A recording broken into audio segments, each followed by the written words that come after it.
Ipinapakilala ngayon sa channel ang isang blockbuster na Korean drama na pinagbibidahan ni Park Hee-jin. Ang kwento ay tungkol sa isang misteryosong karakter na nagngangalang Gaetan. Nagpapadala siya ng mga survey sa pamamagitan ng text message upang magpasya kung papatayin ba ang ilang matitinding kriminal at pinapatay niya sila kung mahigit 50% ng mga tao ang pabor sa parusang kamatayan. Si Jo Hyun ay isang pulis, ngunit nagkunwari siyang sikat na internet celebrity para malipol ang pugad na pumipilit sa mga babae na gumawa ng malaswang live streaming. Habang nagpapatagal siya, ginagamit ni team leader Mo Chan ang lokasyon niya para hanapin ang pugad. Pagkatapos ay nakita ng pinuno ng pugad si Jo Hyun. Dahil sa patuloy na pagsasayaw ni Jo Hyun nang hindi naghubad, pinasok siya ng pinuno upang takutin. Sa sandaling iyon, dumating si Mo Chan at hinabol ang grupo ng mga kriminal. Mabilis ding dumating ang iba pang miyembro ng koponan upang suportahan sina Mo Chan at Jo Hyun. Sa huli, matagumpay silang nahuli ang lahat ng miyembro ng grupo ng mga kriminal. Kinabukasan, araw ng paglaya ng manyak na si Bae Ji-cheol sa kulungan. Nagkasala siya sa iligal na pagkuha ng mahigit 200,000 na video ng mga bata, ngunit 16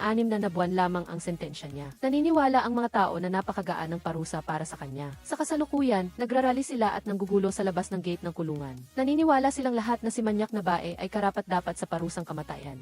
Matapos ilabas si Bae Ji-cheol ng mga pulis, ayabang pa rin siya at minamaliit ang protesta ng mga tao. Alam niyang protektado siya ng mga pulis, kaya lumabas si Bae Ji-cheol sa gitna ng karamihan. Ngunit nang makita ni team leader Mo Chan ang mayabang at walang pagsisising ugali ni Bae Ji-cheol, hindi niya ito matiis at direkta niya itong pinakawalan sa labas upang mapagbintangan at masaktan ng mga tao. Nang gabing iyon, matapos ang klase ng nakababatang kapatid ni Jo Hyun, hinintay niya ang pagdating ng kanyang ate. Pagkatapos ng trabaho, umuwi si Jo Hyun kasama ang kanyang kapatid. Pangarap ni Jo Min, ang kapatid ni Jo Hyun, na maging isang reporter. Humanga siya nang makita niya ang kanyang idolo na nag-i-interview ng mga bisita sa Tsi. Mayroon pang ibang mga litrato at libro ng iba't ibang mamamahayag sa bahay. Hindi ito pinansin ni Jo Hyun, pumasok siya sa silid at kinuha ang kanyang computer para suriin ang impormasyon. Interesado siya at curious kay team leader Mo Chan, kaya't hinanap niya ang impormasyon niya sa computer. Biglang inatake ng virus ang kanyang computer. Nagsimula na naman si Bae Ji-cheol sa kanyang illegal na transaksyon pagkatapos niyang makalaya sa kulungan. Masaya siya dahil sa loob lamang ng ilang minuto ay kumikita na siya ng malaking pera. Hinintay ni Jo Hyun na makatulog ang kanyang kapatid bago niya sinimulan ayusin ang computer. Nang maibalik na ang lahat ng datos, may nakita siyang ilang kakaibang dokumento. Curious siyang binuksan ang isang video at nakita niya ang isang lalaking may maskara. Sa simula, naisip ni Jo Hyun na biro lang ito ng lie kaya hindi niya ito sineryoso. Sa hindi inaasahang pagkakataon, kinabukasan, biglang lumitaw sa mga telepono ng lahat ang isang poll. Nang pindutin ito, lumabas ang dalawang pagpipilian. Sa tingin mo ba ay may kasalanan si Bae Ji-cheol o wala? Ang botohan ay magtatapos pagkalipas ng isang oras. Sa huli, 84% ng mga tao ang bumoto na may kasalanan si Bae Ji-cheol. Ang pinaka nakakagulat na nangyari ay kinabukasan, natagpuan ng mga pulis ang bangkay ni Bae Ji-cheol. Ang sanhi ng kamatayan ay asphyxiation. Ginamit ng pumatay ang pera upang takpan ang bibig niya hanggang mamatay siya. Bukod pa rito, maraming pera ang nakakalat sa buong pinangyarihan ng krimen. Ang namamahala sa kasong ito ay si Mo Chan. Ang pagkamatay na ito ay napakakakaiba. Ang katotohanan ng si Bae Ji-cheol. Si Bae Ji-cheol ay pinatay ayon sa resulta ng botohan sa text message na lumabas kagabi na nagdulot ng malaking kaguluhan sa publiko. Isang malaking bilang ng mga reporter ang nagtipon sa pinangyarihan ng krimen. Lahat sila ay curious sa botohan kagabi. Ang paboritong female reporter ni Jo Min ay dumating din para kumuha ng balita. Sinusundan niya si Mo Chan para magtanong ng impormasyon, ngunit nairita si Mo Chan at pinaalis sila. Sa sandaling ito, sabay-sabay na nakatanggap ang lahat ng tao ng kakaibang video sa kanilang mga telepono. Muli ang lalaking may maskara. Sa video, hindi lang niya inamin na siya ang pumatay kundi nag-attach pa siya ng video kung paano niya pinatay si Bae Ji-cheol na nagpapakita ng eksena kung saan isinaksak ang pera sa bibig nito. Sinabi ng lalaking may maskara, ang pagboto sa pagpapatay ng kriminal ay gaganapin sa buong bansa tuwing 2 linggo. Naniniwala siya na kung hindi kayang parusahan ng batas ng Korea ang masasamang tao, siya ang gagawa nito para sa batas. Hanggat ang mga boto ay lumagpas sa 50%, aayusin niya ang parusang kamatayan para sa masasamang tao. Agad na sumabog ang opinyon ng publiko sa buong bansa. Iba-iba ang reaksyon ng mga tao, ngunit karamihan sa kanila ay sumusuporta sa parusang kamatayan para sa mga malulupit na kriminal. Nag-uusap-usap sila kung sino ang susunod na mamamatay. Nakatanggap ang istasyon ng pulisya ng impormasyon tungkol sa lalaking may maskara upang maalis ang salarin. Kailangan nilang malaman kung sino ang susunod na target ng pumatay. Si Mo Chan ay labis na interesado sa kasong ito. Alam niyang may masamang epekto ito, ngunit nagpasya pa rin siyang tanggapin ito. Kung mahuhuli man niya ang lalaking may maskara o hindi, wala itong maidudulot na benepisyo sa kanya. Ngunit nakipag-usap siya sa kanyang mga superiors at pumayag sila sa kanyang hiling. Si Jo Hyun ay nakikipag-usap tungkol sa pumatay na may maskara sa kanyang mga kasamahan. Biglang may lumapit na tao at sinenyasan siyang pumunta sa rooftop para mag-usap. Napag-alaman na dati na siyang nagpadala ng video mula sa kanyang computer sa kanyang mga superiors, ngunit sinabi ng mga ito na magkunwari siyang hindi niya ito napanood. Gusto sanang gamitin ni Jo Hyun ang video na ito para hanapin ang i-address ng pumatay. Ngunit sinabi ng kanyang boss na ang kasong ito ay mapanganib at puno ng panganib. Gusto lang niyang panatilihin ang kanyang trabaho bilang opisyal ng gobyerno sa madaling paraan. Pinayuhan siya nitong mag-asawa at magkaanak tulad ng ibang tao. Dahil hindi niya pinagkakatiwalaan ang kanyang boss, kinailangan niyang lapitan ang taong namamahala sa kasong ito. Sinabi ni Jo Hyun na natagpuan na niya ang pumatay at pagkatapos ay pinanood niya si Moo Chan ng isang video. Lumalabas na natuklasan ni Jo Hyun ang isang napakahalagang clue. Sinabi ng lalaking may maskara ang isang pangungusap tungkol sa mga inosenteng demonyo. Naalala niya na may nagsabi na ng eksaktong parehong bagay. Ito ay isang pumatay na hinatulan 8 taon na ang nakakaraan. Pinatay niya ang pumatay upang ipaghiganti ang kanyang anak. Si Moo Chan mismo ang namamahala sa kasong iyon. Ang pangalan ng pumatay na naghiganti para sa kanyang anak 8 taon na ang nakakaraan ay si Seok-Cho. Bago siya makulong, siya ay nagbigay ng isang napakakumbinsing talumpati. Ang salarin ay pumatay sa kanyang anak, ngunit hindi inilapat ng korte ang nararapat na parusa sa kanya. Kaya't kumilos siya at hindi siya nagsisisi sa kanyang ginawa. Ginamit ni Moo Chan ang clue ni Jo Hyun at hinanap si Seok-Cho. Ngunit sinabi sa kanya ng tagapangalaga ng kulungan na tumanggi si Seok-Cho na makipagkita. Ito ang unang pagkakataon na siya ay tinanggihan ng isang bilanggo. Pagkaalis niya sa kulungan, nakatanggap si Moo Chan ng tawag mula sa kanyang kasamahan. Sinabi nila na natagpuan na nila ang waiter sa bar na pinuntahan ni Bae Ji-cheol. Mukhang kahina-hinala siya. Hinanap siya ni Moo Chan para magtanong. Sa panahong ito, lumipat na si Jo Hyun sa search department. Lalo na nang makasalubong niya ang kanyang kasamahan sa klase, masaya siyang nakipagpalitan ng mga salita sa kanya. Dumating si Moo Chan sa bar at natagpuan ang waiter. Sa simula, nagkunwari siyang wala siyang alam. Hiniling ni Moo Chan sa kanyang kasamahan na harangin ang pinto sa labas upang makipag-usap siya ng pribado sa waiter. Gayunpaman, kahit paano siya tinakot, tumanggi pa rin siyang magsalita. Pagkatapos, diretsong kinuha ni Moo Chan ang kamera na sinadya nitong ikabit para sa blackmail, pati na rin ang pera na natanggap nito. Hindi na naglakas loob na sumuway ang waiter at agad niyang ibinigay kay Moo Chan ang business card ng taxi na sinakyan ni Bae Ji-cheol noong araw na iyon. Hindi full-time taxi driver ang driver na ito. Nagmamaneho lang siya sa gabi. Gumagawa naman siya ng ibang trabaho sa araw. Batay sa mga clue na ibinigay ng taxi driver, balak nilang imbestigahan ang mga baka sa taxi. Ngunit huli na sila. Dinala na ang taxi sa recycling center. Napansin lang ng pulisya ang pag-recycle sa sasakyan. Pansamantalang natigil ang investigasyon. Si Jo Hyun at ang kanyang mga kasamahan ay nakagawa rin ng malaking pag-unlad. Napag-alaman na ang software na ginawa ng pumatay ay kontrolado ng isang central server. Pagkatapos pag-aralan ang sistema at ang prinsipyo ng operasyon nito, mabilis na natagpuan ng dalawa ang server ng misteryosong lalaking may maskara. Ang server ay matatagpuan sa isang bodega, at ang screen ay nagpapakita pa rin ng countdown. Pero wala namang taong nakita ang mga pulis sa lugar na iyon at tila may device pa ang pumatay para kontrolin ang server ng malayuan. Ilang araw na ang lumipas mula ng patayin ng pumatay na may maskara si Bae Ji-cheol, ngunit wala pa ring anunsyo ang mga pulis. Sa kasalukuyan, kumalat na ang balita tungkol sa pambansang botohan. Pinag-uusapan din ito ng mga kaklase ni Jo Min kinabukasan. Pumunta si Jo Hyun sa kulungan upang interviewin ang mga bilanggo. Umaasang makikita niya si Seok-Cho sa pagkakataong ito. Kahit pumayag siyang makipagkita sa kanya, alam niya ang dahilan kung bakit siya naroon. Nang hipuin ni Jo Hyun ang kanyang batok, alam ni Seok-Cho na sinusubukan niyang makipag-ugnayan sa mga pulis sa labas. Binanggit ni Jo Hyun ang tungkol sa pagboto sa parusang kamatayan. Binanggit na pumatay ang isang parirala na sinabi ni Seok-Cho sa paglilitis. Tinanong niya si Seok-Cho kung may kinalaman ba siya sa pumatay. Nagdududa siya na ang mga taong dumalo sa paglilitis noong araw na iyon ay maaaring ang pumatay o direktang may kinalaman sa botohang ito. Kalmadong sinabi ni Seok-Cho na hindi siya maaaring maghinuha na magkakaugnay sila dahil lang sa pareho ang parirala na kanilang sinabi. Hindi rin siya nagbunyag o umamin ng anuman. Matapos sabihin iyon, tumayo at umalis si Seok-Cho. Kinilabutan si Jo Hyun dahil napakalamig at kalmado ng bilanggo na ito. Nagulat siya at hindi kaagad nakapag-isip ng gagawin. Narinig ni Moo Chan ang kanilang usapan mula sa labas. Ang malabong mga salita ni Seok-Cho ay nagtulak sa kanya upang maniwala na may hindi mapaghihiwalay na koneksyon ang bilanggo at ang pumatay na may maskara. Batay sa schedule na itinakda niya, ngayon ang ikalawang pambansang araw ng botohan. Agad na inayos ng mga pulis ang departamento ng investigasyon upang makuha ang impormasyon sa pinakamabilis na paraan. Nakipagtulungan ang grupo ni Jo Hyun sa pangkat ng investigasyon ni Moo Chan. Kailangan nilang mabilis na malaman ang pagkakakilanlan ng susunod na biktima ng pumatay sa lalong madaling panahon. Sa kasalukuyan, ang botohang ito ay nasa sentro ng atensyon ng publiko. Simula nang maboto at mapatay si Bae Ji-cheol, lalo pang inaabangan ng mga tao ang botohan. Marami na rin ang nagsimulang tumaya kung magsasagawa pa ba ang pumatay na may maskara ng isa pang botohan. Eksaktong 1:0 iya ng gabing iyon, nagsimulang lumabas sa mga cellphone ng lahat ang botohan tulad ng napagkasunduan. Lahat ay nakatanggap ng abiso na ang hahatulan sa pagkakataong ito ay isang babae. Siya ay nagkasala ng pagpatay upang makuha ang insurance money, ngunit pinalaya siya dahil sa kakulangan ng ebidensya sa korte. Ipinaliwanag ng pumatay na may maskara sa mga manunood na naglakbay ang babaeng ito kasama ang kanyang asawa, ngunit nahulog ang kanilang sasakyan sa dagat. Pagkatapos ng aksidente, aksidente, namatay ang asawa habang ang asawa naman ay nagkaroon lamang ng maliit na sugat. Malinaw na lihim siyang gumawa ng plano para patayin ang kanyang asawa para makuha ang insurance money, ngunit sa huli ay napawalang sala. Mabilis na nahanap ni Jo Hyun ang tirahan ng babae. Samantala, ipinapaliwanag pa rin ng pumatay na may maskara na ang babaeng iyon ay nakatanggap ng 1 bilyong won mula sa insurance money ng kanyang asawa. Nang mas malalim niyang imbestigahan, nalaman ng pumatay na 3 beses na pala siyang nag-asawa, ngunit lahat ng 3 asawa niya ay namatay sa iba't ibang aksidente. Bago mangyari ang mga aksidente, pinabili niya silang lahat ng high value na personal na insurance. Sa kasalukuyan, nagplano na ang babae na patayin ang kanyang pang-4 na asawa. Ang mga pulis ay nag-imbestiga sa kanyang schedule at lokasyon.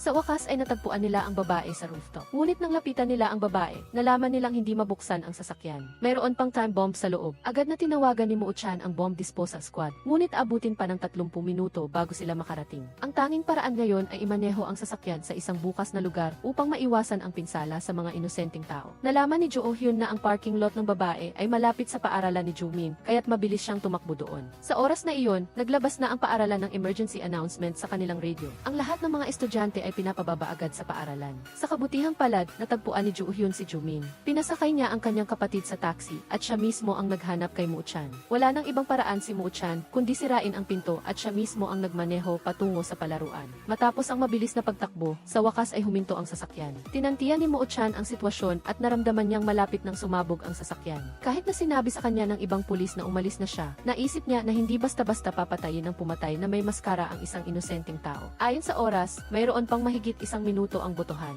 Ang babae sa tabi niya ay sumuko na. Sa oras na ito, nakita ni Jo Hyun ang sasakyan at tumakbo siya papunta roon. Malapit na ang countdown. Maling hula ni Moo Chan.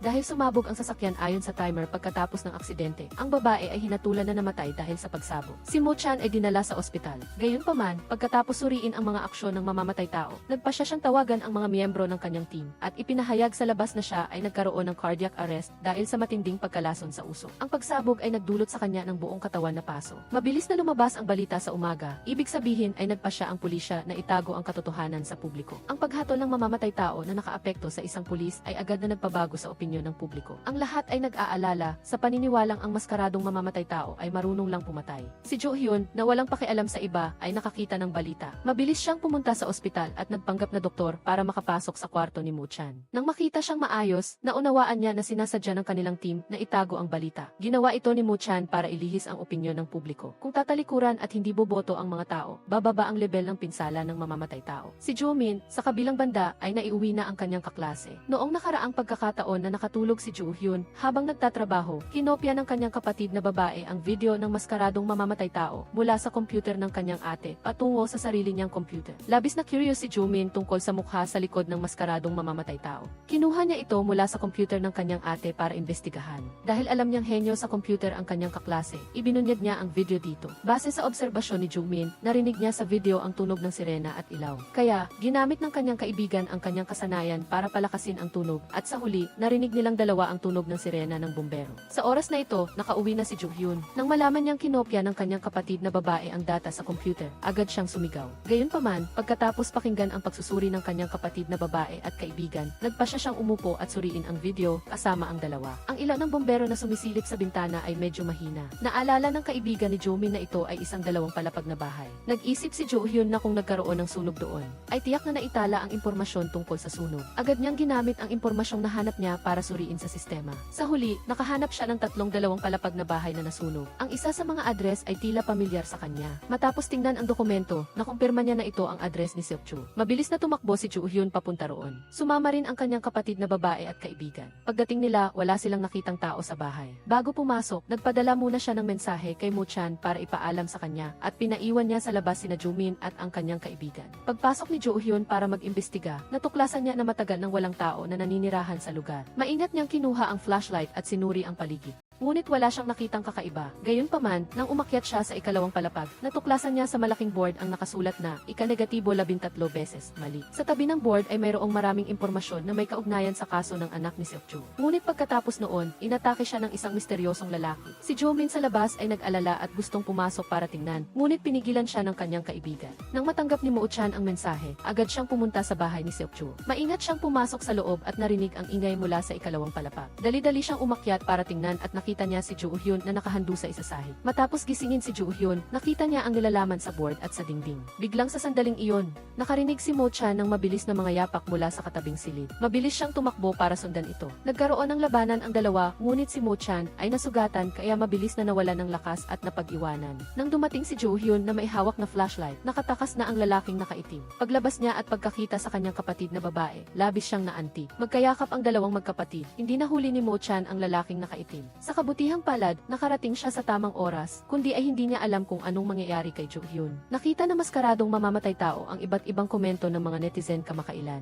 Lahat sila ay nagsasabi na siya ay isang kriminal at gusto pa niyang patayin ang isang pulis para lang matapos ang pagboto. Ito ay labis na ikinagalit niya. Kinabukasan, pumunta ang pulisya sa bahay ni Seokjo para magsagawa ng komprehensibong inspeksyon. Dumating din ang kasamahan ni Jo Hyun para tumulong. Sa pamamagitan ng teknikal na kagamitan, natagpuan niya ang router na nakatago sa kisam. Ang mga aksyon ng pulis ay patuloy na inoobserbahan. Sa labas ng guro ni Jo Min, lumabas na nakatira siya sa tabi ng bahay ni Seokjo. Nagpunta sina Mo Chan at Jo Hyun sa bilangguan para kausapin si Seokjo at maghanap ng mga pahiwati. Naging maayos ang pagpupulong ng walang abala. Tinanong ni Jo Hyun ang tungkol sa isinulat ng salarin sa board. Ika-negatibo 13 beses, mali. Ibinunyag ni Seokjo na sinaksak niya ang mamamatay tao ng kanyang anak na babae ng 22 beses, tulad ng ginawa nito sa kanyang anak. Naibulalas ni Seokjo na 13 lang ang naging mintis dahil umuulan. Pagkatapos, tinanong siya ni Jo Hyun kung mayroon siyang kakilala na may kaalaman tungkol dito. Ang tanging nakakaalam tungkol sa pagmintis ni Seokjo sa ika-negatibo 13 saksak ay ang taong pinagsabihan niya. Sa puntong ito, biglang binanggit ni Seokjo ang pangalan ni Mo Chan at sinabing ilang beses na ipinahayag ni Mo Chan ang kanyang paghanga at interes sa kung paano siya nagiganti. Nagulat si Jo Hyun at nais pa sanang magtanong ngunit tumanggi si Seokjo. Samantala, ang unang biktima ng maskaradong mamamatay tao na si Bae Ji-cheol ay isinagawa na ang kanyang libing. Ang kanyang asawa ay isang dayuhan at natuklasan niya ang maraming iligal na video na kinunan ng kanyang asawa. Nang tangkain niyang makipag-ugnayan kay Mo Chan,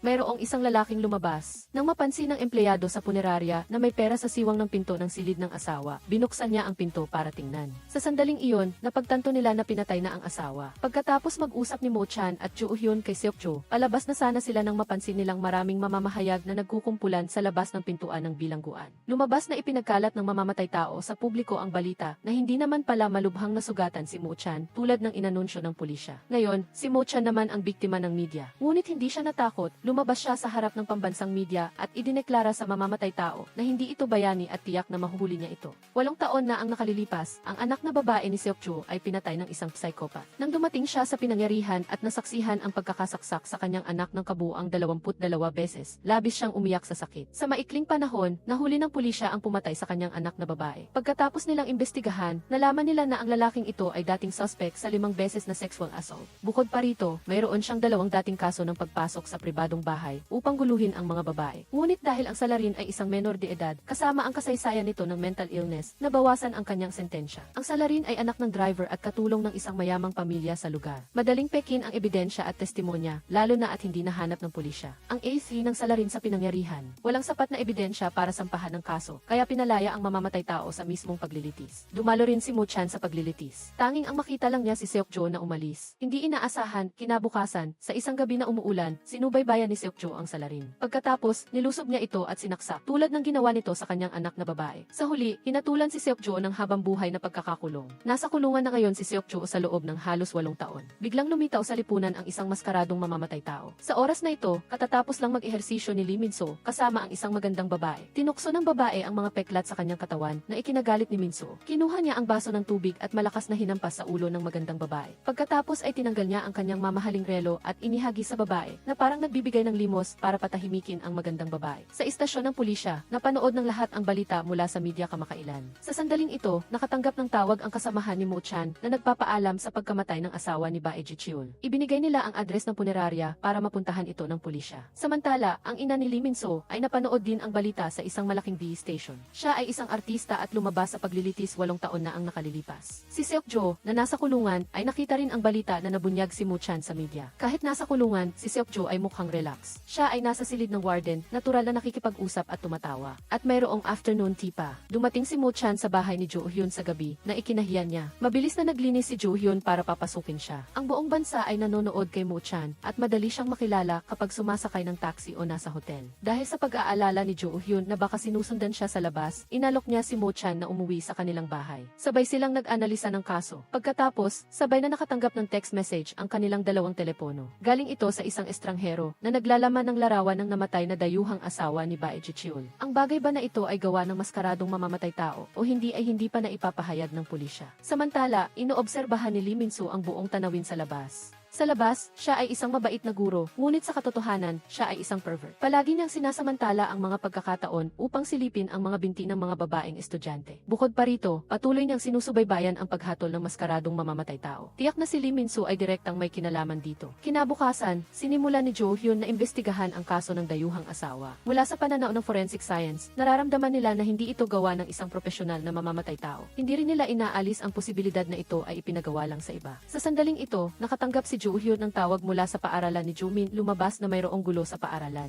Agad siyang tumakbo sa ospital.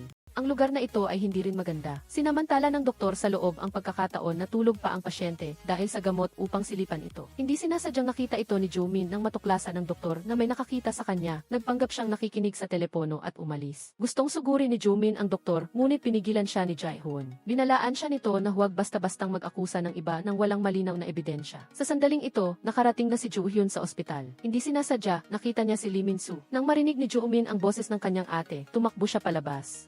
Daling sinuri ni Jo Hyun ang kanyang kapatid na babae. Nang makita niya na walang sugat ang kanyang kapatid, nakahinga siya ng maluwag. Pagkatapos, nag-alala din siya kay Jae-hoon. Sa sandaling ito, nalaman ni Jo Hyun na ang lola ni Jae-hoon ay nagtatrabaho din doon. Matapos magpasalamat, mabilis na dinala ni Jo Hyun ang kanyang kapatid na babae pauwi. Nang umalis na ang lahat, pinagsabihan ng lola ni Jae-hoon ang kanyang apo na layuan ang magkapatid na iyon dahil maaaring mapanganib. Samantala, nag-uusap ang mga warden tungkol sa isang impormasyon na ang mga sulat na ipinadala kay Seokjo ay tila may kinalaman sa maskaradong mamamatay tao. Nakipag-ugnayan si Mo-chan sa warden para kunin ang mga sulat, ngunit humiling ito ng 100 milyong won kapalit. Kinailangan ni Mo-chan na gamitin ang sarili niyang paraan para makuha ang mga sulat. Pagkatapos, ibinigay niya ang mga ito kay Jo Hyun. Sa mga sulat, may mga ilang sulat na ipinadala mula sa isang tao na may palayaw na numero unong tagahanga ni Seokjo. Ang mga sulat ay talagang nagbubunyag ng isang detalye na may kinalaman sa maskaradong mamamatay tao. Kinabukasan, pumunta si Mo-chan sa bilangguan. Nalinlang niya ang warden at umupo sa surveillance monitor habang nakasuot ng earphones. Dumating si Jo Hyun para kausapin si Seokjo. Sa pagkakataong ito, kinumpirma niya na mayroong matibay na koneksyon sa pagitan niya at ng mamamatay tao. Sinamantala ni Seokjo ang pagkakataon na ipaliwanag ang mga sulat at ang kanyang posibleng kaugnayan upang humingi ng espesyal na paglaya. Sinabi niya na kung lalabas siya, makikipagtulungan siya sa pulisya para hulihin ang maskaradong mamamatay tao. Sa ngayon, ito lamang ang posibleng paraan. Bukod pa rito, nagbigay si Seokjo ng isang mahalagang impormasyon na ito ay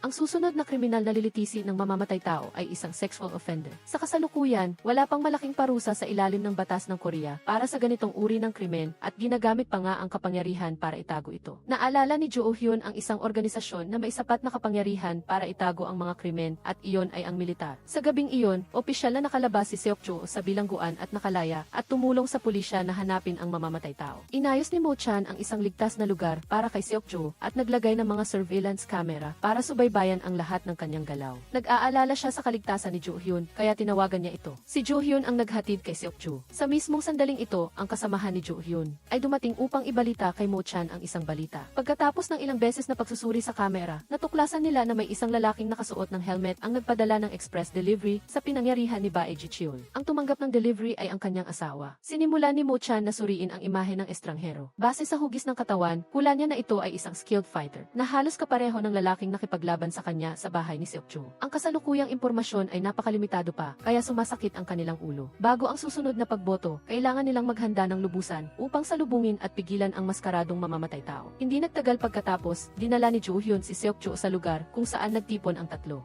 Ang misyon na hulihin ang salarin ay opisyal na nagsimula. Nagkatinginan si Seokjo at Mo-chan na puno ng kahulugan at pagkatapos ay tumalikod at pumasok sa loob. Hindi rin nag-aksaya ng oras si Jo Hyun. Base sa mga pahiwatig ni Seokjo, sinuri niya ang mga nangyari sa militar dahil pinaghihinalaan niyang ang susunod na biktima ay mula sa organisasyong ito. Kinabukasan sa trabaho, ipinakita niya sa lahat ang impormasyong nahanap niya. Lumabas na sa loob ng huling 4 na taon, mayroong kabuang 1,007 kaso ng sexual assault sa militar ng South Korea. Siyam lamang ang nakulong para sa krimen na ito. Sa huli, natukoy nila ang ilang tiyak na target. Agad na nag-ayos ang pulisya ng electronic surveillance equipment para ipadala sa kanila. Ang ikatlong boto sa hatol ng kamatayan ay naganap na gaya ng inaasahan. Sinimulan ng killer na ipakilala ang target para sa pagboto ngayong araw. Ang taong ito ay tiyak na isang military sexual predator na naging sanhi upang nagpakamatay ang kanyang kasamahan dahil sa panunupi. Ang biktima ay may fiant na, ngunit ang salarin ay nagsinungaling at nagpakalat ng balita na pumayag ang biktima na makipagtalik sa kanya at nakikipag-date sila. Sinusubaybayan din ng pulisya ang live na botohan ng killer. Sa pagkakataong ito, nagpasya siyang huwag ibunyag ang tunay na pangalan ng target hanggang sa matapos ang botohan, kaya hindi makumpirma ng pulisya kung sino ang dapat nilang protektahan. Sa kabutihang palad, nakatanggap sila ng tawag. Ang nasa kabilang linya ay nagsabing siya ang target ng botohan. Nakatanggap din siya ng parehong express delivery tulad ng kalaguyo ni Jichon. Si Jo Hyun naman ay abala sa pagsusulat ng mga keyword na sinasabi ng killer. Sa sandaling ito, nakatanggap siya ng tawag mula kay Mo Chan. Nalaman na nila ang lokasyon ng target sa botohan. Hiniling ni Mo Chan na pakawalan niya si Seok-jo upang makasama niya itong hanapin ang salarin. Ang pervert na doktor ay lumabas mula sa emergency room nang makita ang balita tungkol sa killer sa Z. Siya ay nasa magandang mood nang bigla niyang napagtanto na ang sinabi ng killer ay eksaktong katulad ng kanyang naranasan noon. Kaya naman, dali-dali siyang bumalik sa kanyang opisina.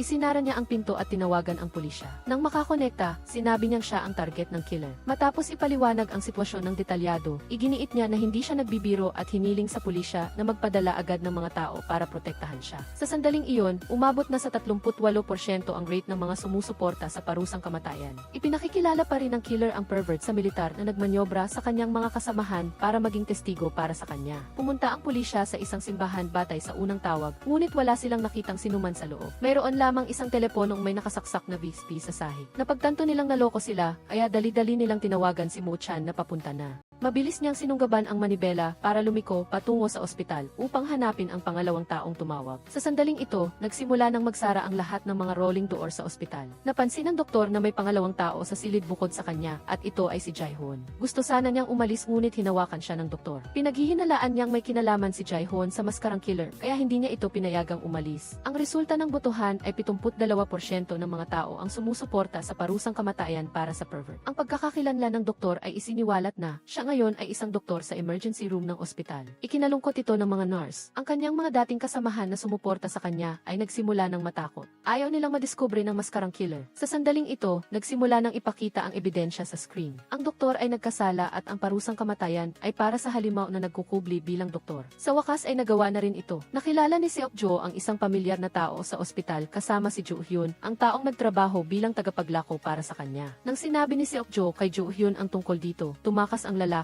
Hinabol ni Jo Hyun ang bantay ni Seok-jo at natagpuan ang isang express delivery package na iniwan ng lalaki. Habang tinitingnan niya ang package, sinamantala ni Seok-jo ang kaguluhan para umalis. Hinabol ni Jo Hyun ang lalaki. Habang hinahabol, bigla siyang inatake ng lalaki. Sa sandaling ito, may kumatok sa opisina ng doktor. Sabi niya ay galing daw siya sa bomb squad. Nagpunta si Seok-jo sa basement at nakita niya ang taong umatake kay Jo Hyun. Nag-away sila ng panandalian. Samantala, nakarating na si Mo Chan sa ospital. Lumingalinga siya at tinawagan ang doktor. Sinabi ng doktor na may bomb squad sa labas ng kanyang pinto. Napagtanto ni Mo Chan na baka ang killer ang mga iyon, kaya sinabihan niya ang doktor na huwag buksan ang pinto kung gusto niyang mabuhay. Sa opisina ng doktor, biglang may pumasok na tubo at naglabas ng gas. Hindi sinunod ng doktor ang utos ni Mo Chan at binuksan ang pinto. Ginawa niyang hostage si Jae-hoon. Nasiguro na nina Seok-jo at Jo Hyun ang delivery man. Sabay silang tumakbo patungo sa opisina ng doktor. Nang sasabihin na ng lalaking nakaitim ang totoo, kinuha ni Seok-jo ang fire extinguisher at ibinato ito. Nagsimulang bumuhos ang tubig sa eksena. Pindot naman ni Jo Hyun ang fire alarm. Sinamantala ito ng lalaki at hiniwa ang arterya ng doktor bago siya nagtangkang magpakamatay. Mabilis na tinamaan ni Mo Chan ang lalaki sa lupa sa pamamagitan ng isang sipa. Nang marinig ang ingay, mabilis na tumakbo ang pulisya upang kontrolin ang sitwasyon. Matapos ang interogasyon, nalaman ng mga investigador ang pagkakakilanlan ng lalaki. Siya ang fiant ng biktima na ginahasa ng doktor. Ngunit matapos imbestigahan ang record,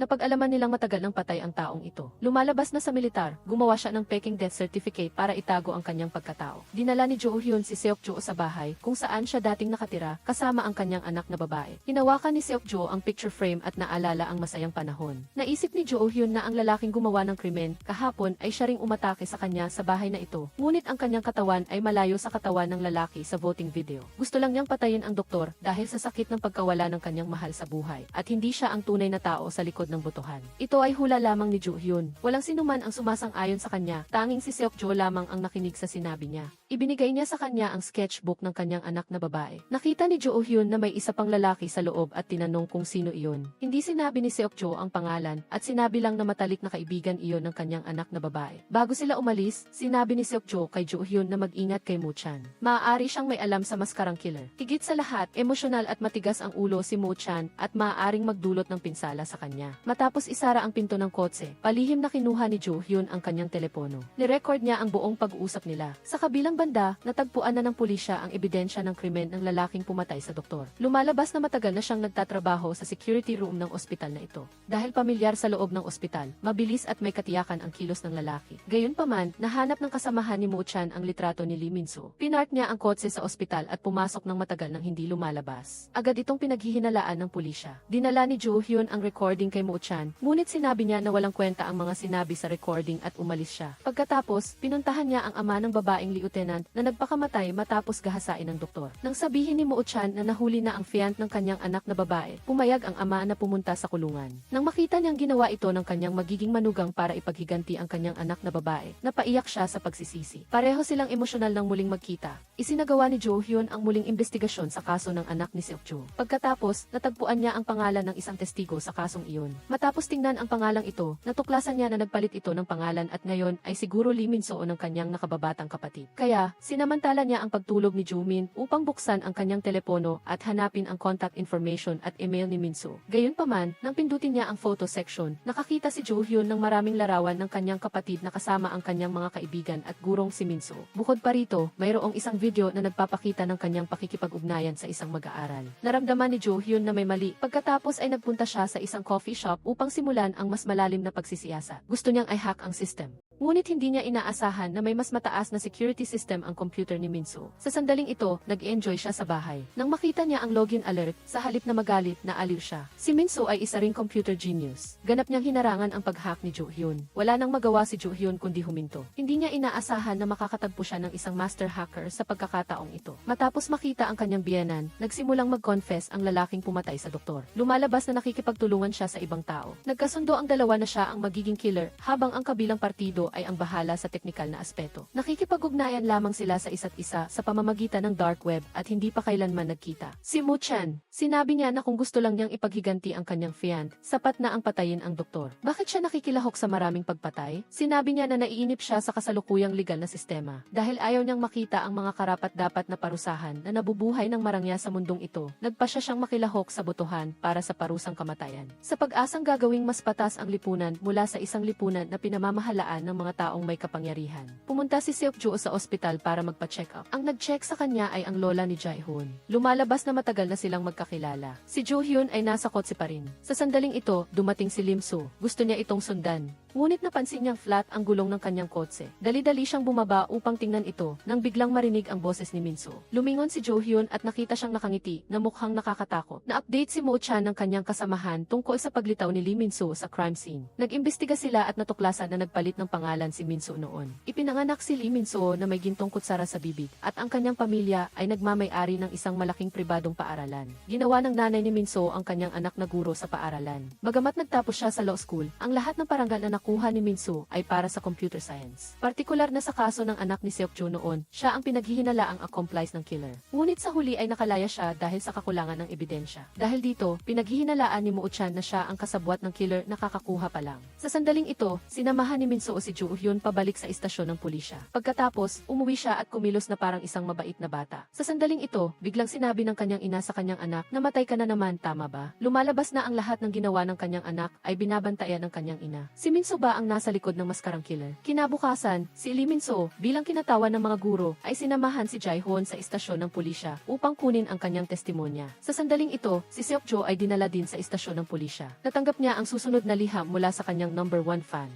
Naglalaman ito ng larawan ng biktima, ang dayuhang asawa, 8 taon na ang nakakaraan. Ano ang nangyari noon? Noon, parehong propesor ang ina ni Min-soo at si Seokjo. Mayroon silang presentasyon tungkol sa hustisya. Nakaupo si Min-soo sa ibaba at nakinig sa talakayan. Matapos ang talakayan, dinala ng ina ni Min-soo ang kanyang anak upang makilala si Seokjo. Lubos siyang hinahangaan ng batang si Min-soo. Ngunit pagkatapos, dumating ang anak na babae ni Seokjo. Nag-usap sila ng masaya. Nainggit si Lee Min-soo nang makita niya ang pamilyang ito na nagmamahalan. Mas lalo siyang naging naging interesado nang makita niya si Seokjo at ang kanyang anak na naglalakad pa uwi habang magkahawak kamay. Pagkatapos ng klase, si Seokjo, bilang isang propesor, nakinig siya sa iba't ibang mag-aaral. Naramdaman niya ang kasiyahan ng purihin siya ni Seokjo. Ngunit nang purihin ni Seokjo ang ibang mag-aaral, naging inggit siya. Pagkatapos, biglang nawala ang anak na babae ni Seokjo. Si Mo-chan, na malapit kay Seokjo, alam niyang hindi ito pagtakas, kundi isang kidnapping. Gusto niyang umalis sa ospital, ngunit bigla siyang nakatanggap ng tawag mula sa istasyon ng pulisya. Matapos marinig ang sinabi ng kausap, nagulat si Mo-chan at mabilis na nagtungo sa pinangyarihan. Lumalabas na patay na ang anak na babae ni Seokjo. Dumating siya sa crime scene na parang isang walang kaluluwang katawan. Labis din siyang nalungkot. Sa sandaling ito, habang tinitingnan niya ang paligid, nakita niya si Min Soo, na nakasuot ng kapote, ay nakatayo malapit sa eksena. Ang kanyang ekspresyon ay mukhang masama, na agad na nagparamdam kay Mo-chan na may mali. Kahit napansin ni Lee Min-soo na tinitingnan siya ni Mo-chan, hindi siya umiwas. Sa halip, nagpakita siya ng nakaka-provoke na saloobin. Ang kaso ng anak na babae ni Seokjo ay ibinalita ng malalaking media. Mula sa pagiging biktima, si Seokjo ay naging suspect. Lumalabas na may isang taong nagpadala ng ilang video na palihim na kinukuhanan siya na malapit sa ibang mga estudyante. Mula sa pagiging isang hinahangaang propesor, naging pervert si Seokjo na kinukutya ng maraming tao.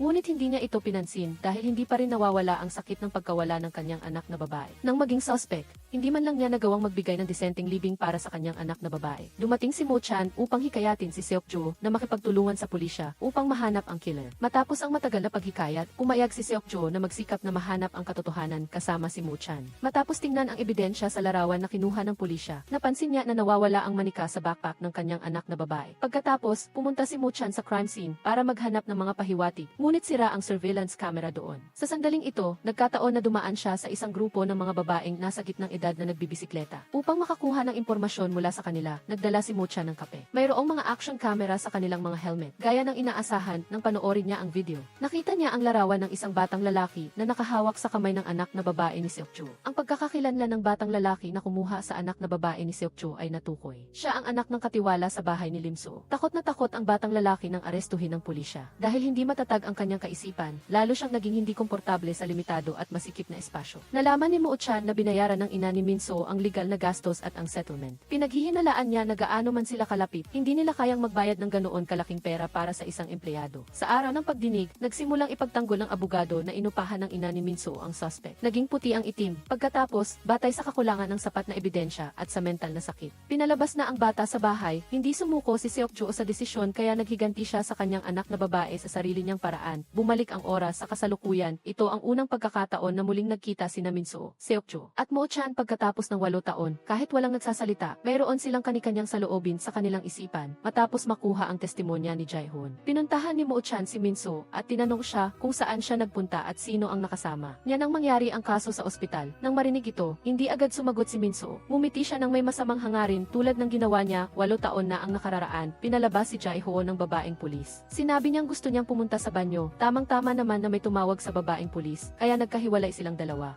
Pagkatapos, hindi nagpunta sa banyo si Jae-hoon tulad ng sinabi niya, kundi lumihis siya patungo sa ibang lugar. Sa sandaling ito ay lumitaw si Jo-hyun. Wala siyang ibang magawa kundi sabihin na naligaw siya matapos ni Jae-hoon sa banyo. Personal siyang inihatid ni Jo-hyun palabas. Sa katunayan, ito ay isang bagay na napag-usapan na ni Mo-chan at Jo-hyun. Dinala niya ang bata pabalik sa paaralan at sa computer room habang pinipigilan ni Mo-chan si Min Soo. Sinubukan niyang maghanap ng clue sa server ngunit wala siyang nakuha. Gayunpaman, nang sinubukan ni Jae-hoon, natagpuan nila ang video ng eksena ng pagsabog ng pangalawang biktima. Tinapos ni Min Soo ang kanyang pakikipag-usap kay Mo-chan. Bago siya umalis ay nagpakita pa rin siya ng provokatibong saloobin. Hindi nagpatuloy sa investigasyon si Mo-chan dahil naisip niya na kung siya talaga ang masked killer, siguradong magaganap pa rin ang botohan sa takdang oras sa mga susunod na araw. Pagkatapos ay nakipagkita siya kay Seokjo at tumanggap siya ng tawag mula kay Jo-hyun. Gamit ang ebidensyang video na nahanap ni Jo-hyun, kinumpirma nilang tatlo na si Min Soo ang masked killer. Binanggit ni Mo-chan ang batang sinubukan ni Seokjo na ampunin noon. Pagkatapos ng insidente noon ay hindi na muling lumitaw ang bata. Sa paglipas ng panahon, marahil ay isa na siyang high school student ngayon. Natapos na nina Jo-hyun at Jae-hoon ang kanilang ginagawa sa paaralan. Gusto siyang ihatid ng babae pa uwi, ngunit tumanggi siya. Nagsimulang tumawid si Jae-hoon sa kalsada at pagkatapos ay huminto. Bumuhos ang ulan kaya naalaala ni Jae-hoon ang nakaraan. Pumunta si Seokjo sa orphanage kasama ang kanyang anak na babae. Nais niyang humanap ng isang nakatatandang kapatid na lalaki para sa bata. umuulan din noon, nakaupo si Jae-hoon sa lupa. Kaya nilapitan siya ng anak na babae ni Seok-jo at sinilungan siya mula sa ulan. Naakit ang bata sa masayang ngiti ni Jae-hoon. Pagkatapos ay umalis silang tatlo sa orphanage hanggang sa isa pang araw na umuulan.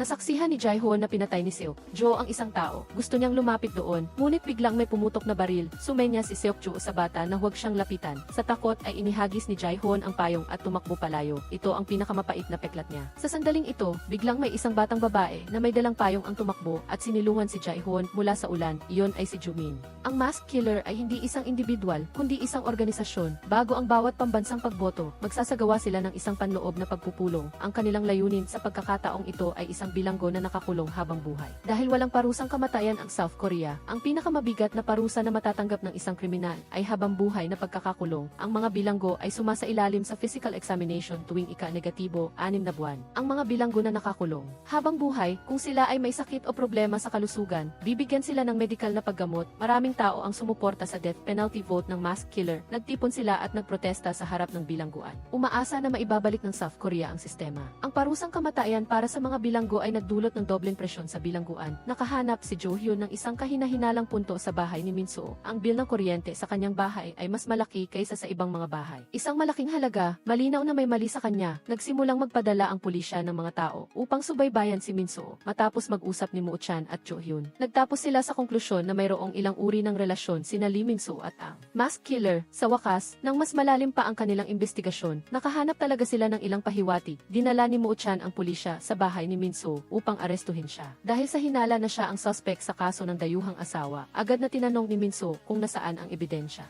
Inilabas ng kasamahan ni Moo Chan ang kanyang telepono na naglalaman ng surveillance video ni Lee Min Soo na lumabas sa pinangyarihan ng krimen. Hindi ito ikinatakot ni Min Soo, bagkus ay tumawa pa siya. Patuloy na ipinagtatanggol ng kanyang ina ang kanyang anak, ngunit ngayon ay mayroong nakakumbinsing ebidensya ang pulisya. Agad na dinala si Min Soo sa istasyon ng pulisya. Sa interrogation room ay tiwala pa rin siya. Ngunit nang bumukas ang pinto ng interrogation room, natigilan si Min Soo. Nang makita ang dumating, si Seok-jo, ang kanyang idolo, nagsimula ang kanilang unang pag-uusap pagkatapos ng 8 taon. Sa puntong ito, inihayag ni Min Soo na siya ang numero 1 tagahanga at minsan ay sinulatan na siya ni Seok-jo. Pagkatapos ay direktang tinanong ni Seok-jo si Min Soo kung siya ba ang masked killer. Nang marinig ito, malakas na tumawa at nasasabik siya. Ngayon ay naiintindihan na niya na inaresto siya ng pulisya dahil sa hinala na siya ang masked killer. Sa sandaling ito, nakatanggap si Jo Hyun ng tawag mula sa isang kasamahan. 1 oras na ang nakalipas, biglang tumaas ng malaki ang konsumo ng kuryente sa bahay ni Min Soo. Umabot ito sa 30 das ng isang average na pamilya na nagpaunawa kay Jo Hyun na malapit nang maganap ang death penalty vote. Nangangailangan ito ng isang malaking server upang kumonekta sa pambansang aplikasyon. Si Min Soo sa interrogation room ay mayabang pa rin. Hinulaan niya na opisyal nang nagsimula ang susunod na botohan.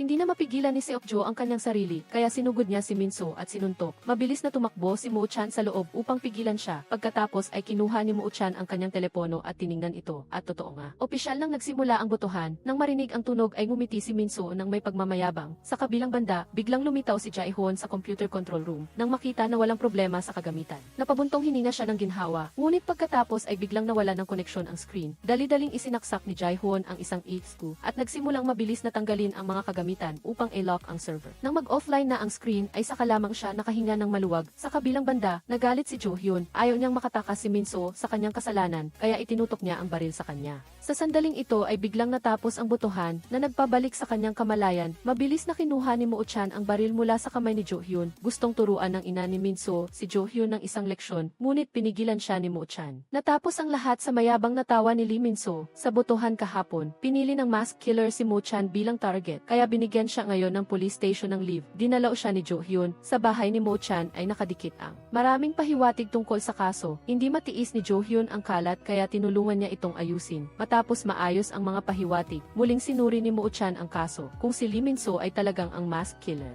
Ano ang motibo niya sa pagpatay? 8 taon na ang nakararaan, pinatay niya ang anak na babae ni Seok-jo dahil sa kanyang pagnanais na pumatay. Ngunit ngayon, ang masked killer ay naghahangad ng hustisya na hindi tumutugma sa kanyang mapanira na personalidad. Pagkatapos ay nakakita si Moo Chan ng isang aklat na isinulat ni Seok-jo noon. Sa puntong ito, napagtanto niya na ang masked killer ay may kumpletong paraan ng pagpatay sa kanyang tugon na ipinadala niya kay Min Soo. Para sa mga namatay na biktima, sinaksakan niya ng pera. Ang kanilang lalamunan, gumamit siya ng pera para patayin ang isang taong mahilig sa pera. pagkatapos ay sinunog niya ang taong nambaboy sa 3 asawa, at para sa doktor, naramdaman ng kanyang biktima ang sakit na parang nasasakal.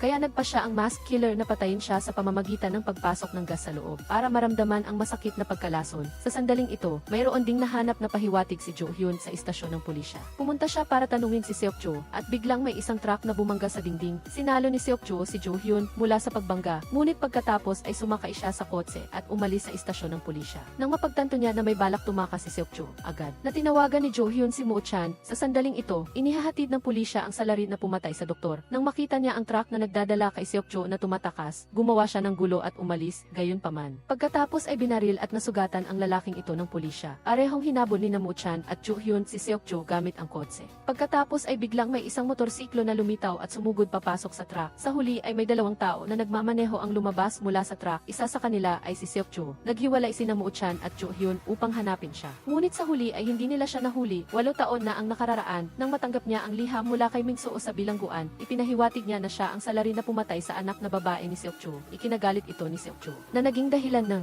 gulo at inilagay siya sa solitary confinement. Mula noon, nagplano na si Seok-jo ng sarili niyang paghihiganti. Labis na ikinagalit ng hepe ng pulisya ang pagtakas ni Seok-jo. Parehong pinagalitan ng husto sina Mo-chan at Jo Hyun. Ngunit nakatulong ito sa dalawa na makumpirma.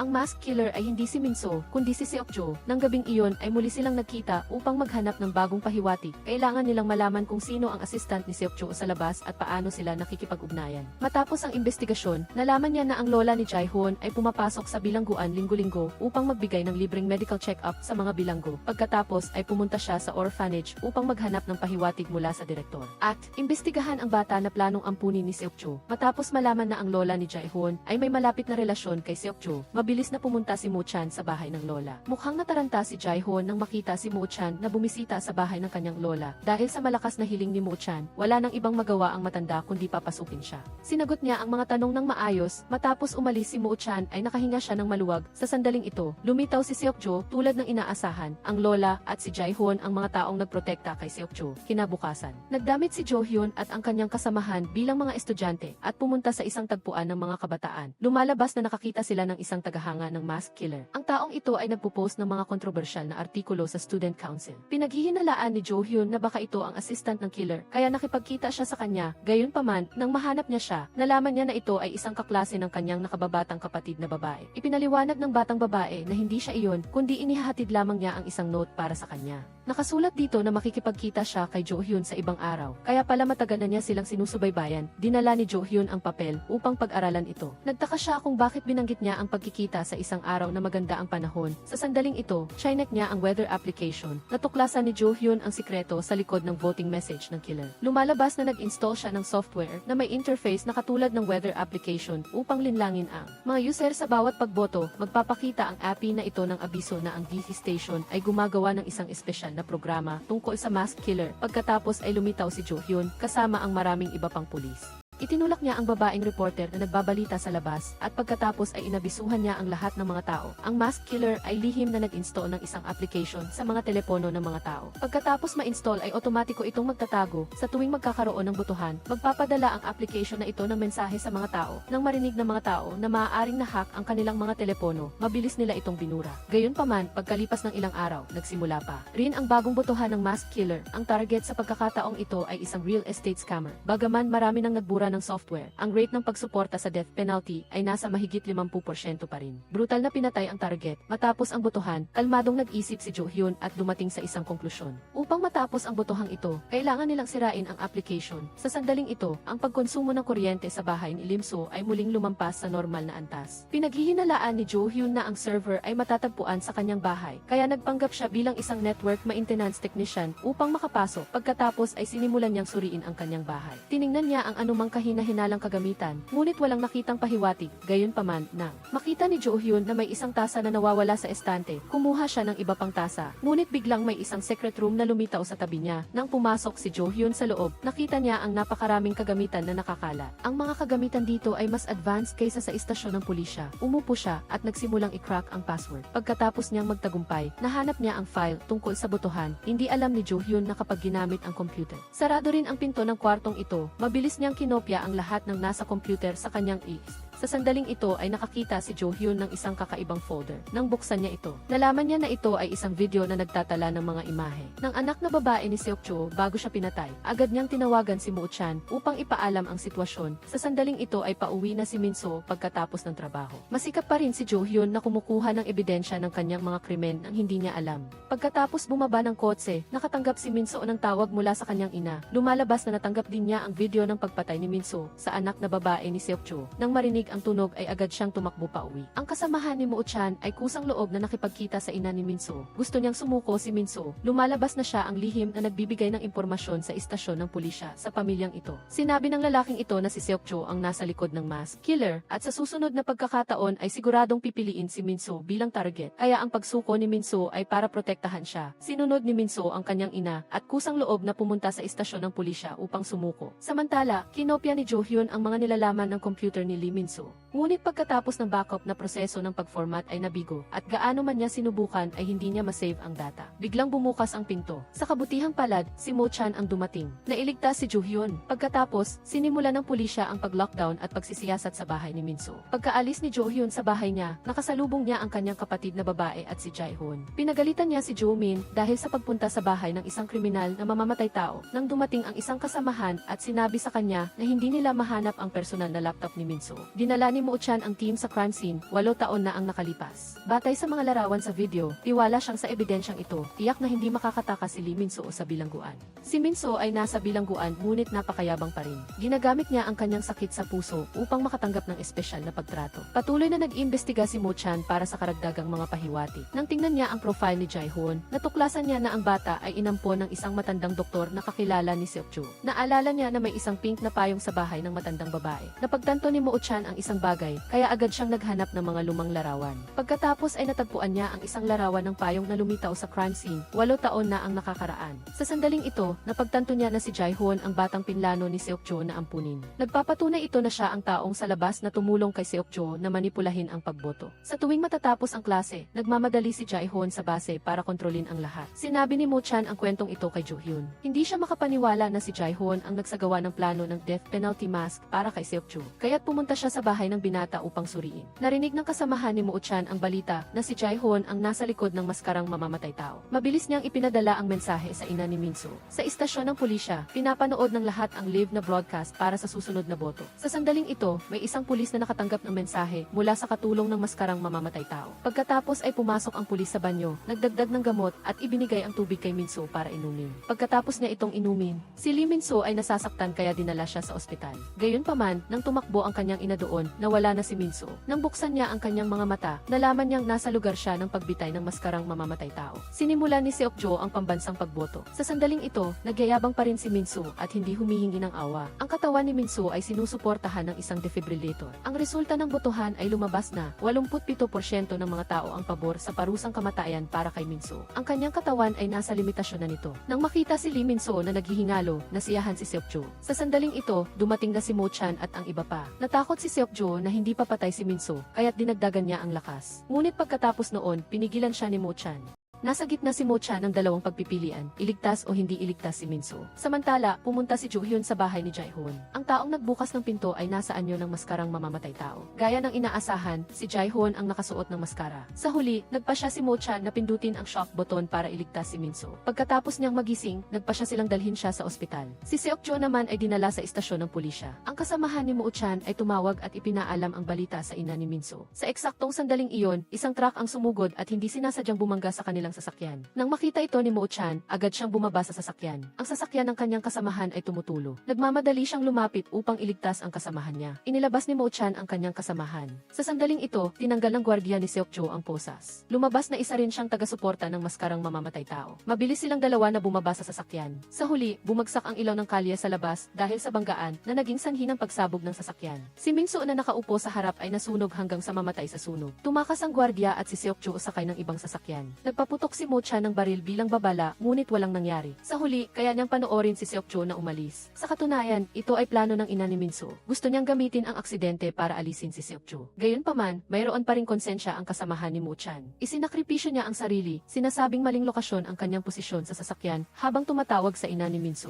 Bago bumagsak ang ilaw ng poste, muling hinamon ni Minso si Seokjo. Hindi na nakayanan ng matanda, kaya pinatay niya ang binata. Sa wakas ay napuksan na ang kontrabida. Huli nang dumating ang ambulansya. Si kasamahan ni Mo Chan ay nasa koma at si Minso ay hindi nakaligtas. Tanging ang kanyang ina ang makakatingin sa kanyang anak na namatay sa hindi buong kalagayan. Tungkol sa kung bakit naging taga-suporta ni Seokjo ang gwardiya, lumabas na mayroon siyang malapit na relasyon sa kanya. Mula sa bilangguan, lumahok siya sa pagsuporta sa pagboto mula sa simula. Ang gwardiya din ang tumulong kay Seokjo na tumakas mula sa istasyon ng pulisya. Kahit na si Seokjo ay nilitis, nandoon siya sa korte. Ang pahayag ni Seokjo, ito ay nagbigay sa gwardiya ng bagong kamalayan. Iyon ang dahilan kung bakit niya tinulungan ang pagboto. Nahuli ni Jo Hyun si Jae-hoon, ngunit pagkatapos ay pinigilan siya ng isang grupo ng mga estudyante upang makatakas si Jae-hoon. Nang sumunod na araw, natuklasan niya na kahina-hinala ang mga kilos ng kanyang kapatid na babae kahapon. Pagkatapos ay nagpadala siya ng mensahe sa kanyang kapatid na babae. Sinasabing si Jae-hoon ay nahuli na. Hindi nag-atubili si Jo-min at agad na tumakbo sa lugar kung saan nagtatago si Jae-hoon para suriin. Sa sandaling ito, dumating din sina Mo Chan at Jo Hyun. Kinumpirma nito na si Jo-min ang tumulong kay Jae-hoon na tumakas kahapon. Sa sandaling ito, naglalakad sa tabing dagat si Jae-hoon at si Seokjo. Nakaganti na sila. Naghanda si Seokjo ng mga tiket sa bangka at bagong AV card para kay Jae-hoon. Inaasahan niyang makakapunta siya sa ibang lugar para simulan ang isang bagong buhay. Si Seokjo naman ay sumuko. Sa huli, niyakap nila ang isa't isa para magpaalam. Pagkatapos, natagpuan ni Mo Chan ang lokasyon ni Seokjo. Agad siyang umalis para hanapin siya. Nang makarating si Mo Chan sa lugar at gumamit ng infrared rays upang matukoy ang lokasyon ni Seokjo, siya at ang gwardiya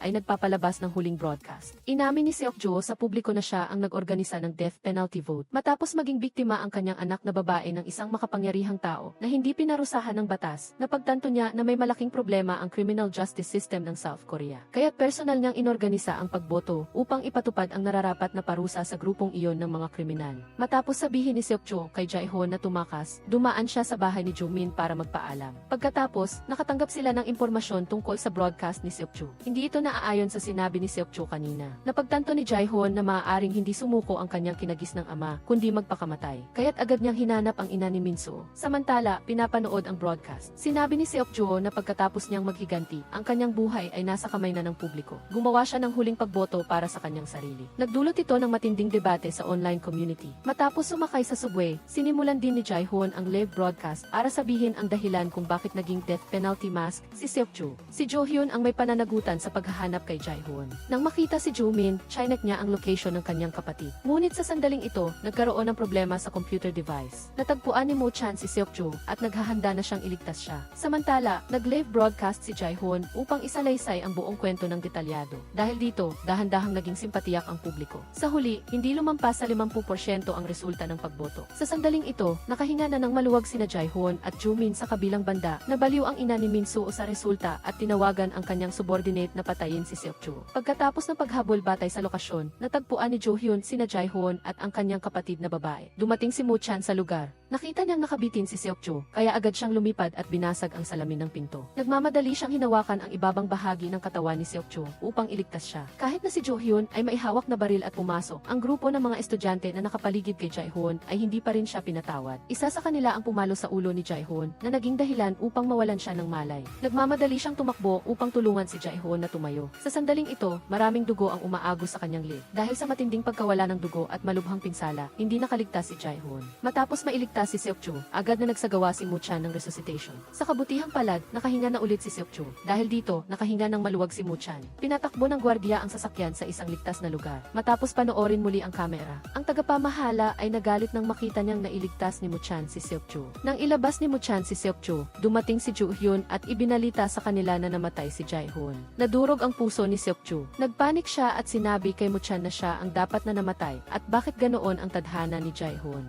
Habang pabalik, hindi umimik si Seokjo. Pakiramdam niya na wala ang buong mundo niya. Ang katawan ni Jae-hoon ay inilipat na sa morgue. Mahabang oras na nakaupo si Jo-min sa labas. Hindi siya makapaniwala na nawala na sa mundo ang lalaking gusto niya. Nang dumating ang gabi, nag-usap muna sina Seokjo at Mo Chan bago magpaalam. Nagsimulang magdalamhati si Seokjo sa kawalang katiyakan ng buhay. Pareho ng patay ang kanyang dalawang anak, ngunit ang pinakanakakainis sa kanya ay patuloy na magpapatuloy ang bansang ito. Ang mga kriminal na may kapangyarihan sa kanilang mga kamay ay hindi kailanman mapaparusahan. Nang sila ay nagiging kampante, may isang kotse na sumugod, sinira ang railing, at bumangga sa maraming pulis. Mabilis na umiwas si Jo-hyun sa atake. Ang driver ay ang gwardiya. Kinuha niya si Jo-hyun bilang bihag upang bantaan sina Mo-chan at Seokjo. Lumabas na balak niyang magmana ng pagboto na nilikha ni Seokjo. Naniniwala ang gwardiya na sa pagpatay lamang kay Seokjo maaaring magbago ang mundo. Siya ang magpapatuloy sa pagboto upang patayin ang mga susunod na kriminal. Naintindihan ni Seokjo ang kanyang layunin, kaya kinuha niya ang ASB na naglalaman ng programa para ipagpalit. Nang lumapit ang gwardiya, sinamantala ni Jo-hyun ang pagkakataon at tinulak ang baril sa kanyang kamay. Sumugod ang gwardiya kay Seokjo at magkasama silang nahulog sa dagat. Hindi nag-atubili si Mo-chan at tumalon upang hanapin sila. Gayunpaman, kahit na naghanap siya buong gabi, hindi niya natagpuan ang kanilang lokasyon. Nang sumunod na araw, nagsimula ang pulisya sa paghahanap ng mga suspect. Matapos ang matagal na paghahanap at walang nakitang anuman, nagpasya ang pulisya na isara ang investigasyon at simulan ang press conference. Gayunpaman, hindi pa rin siya sumusuko sa investigasyon.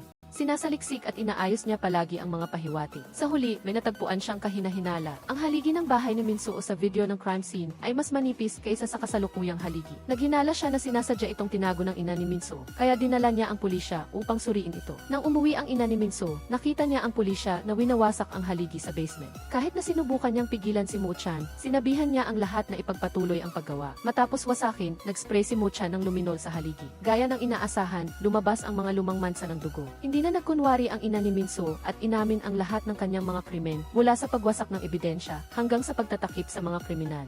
Isang taon ang lumipas, bumalik si Jo-hyun sa trabaho sa punong tanggapan. Nag-lecture din siya sa universidad upang ibahagi ang kanyang karanasan. Ang kasamahan ni Mo-chan ay nag-resign at nagbukas ng restaurant. Nananatili silang malapit sa isa't isa. Matapos mamatay si Jae-hoon, patuloy na nagpapadala si Joo-min ng mga mensahe sa kanyang telepono. Sa sandaling ito, biglang nakatanggap si Joo-min ng sagot mula kay Jae-hoon. Lumabas na nag-set up siya ng automated message para kay Joo-min dahil birthday niya. Naalala ni Joo-min ang kanilang mga alaala. Biglang umulan at naalaala niya ang araw na hinawakan niya ang payong para kay Jae-hoon. Kinagabihan, nang isara ng kasamahan niya ang restaurant, dumating si Mo-chan para uminom kasama niya. Ang ina ni Minsuo ay hindi nakulong. Ngunit kinailangan niyang maging voluntaryo. Inakala ng lahat na tinalikuran na niya ang nakaraan. Pagkatapos pang magboluntaryo, sumakay pa siya ng bus pa uwi. Ngunit nang umalis na ang lahat, sumakay siya sa isang marangyang kotse. Nang makasigurong walang tao sa paligid, binuksan niya ang isang kahon na naglalaman ng isang is. Matapos kumuha ng hacker para buksan ang programa sa loob. Sa wakas ay nakuha niya ang gusto niya. Mukhang hindi pa matatapos ang lahat. Nang lumabas si Mo-chan sa istasyon ng pulisya, may isang taong sumakay sa motorsiklo at binigyan siya ng isang is. Sa loob nito, naglalaman ito ng programa upang magsagawa ng death penalty vote. Gaya ng sinabi ni Seokjo, kahit wala siya, may magiging death penalty mask pa rin. Ang laban sa pagitan ng kapangyarihan at hustisya ay magpapatuloy. Ang paglalakbay sa paghahanap ng katarungan ay hindi magtatapos ng ganoon kadali.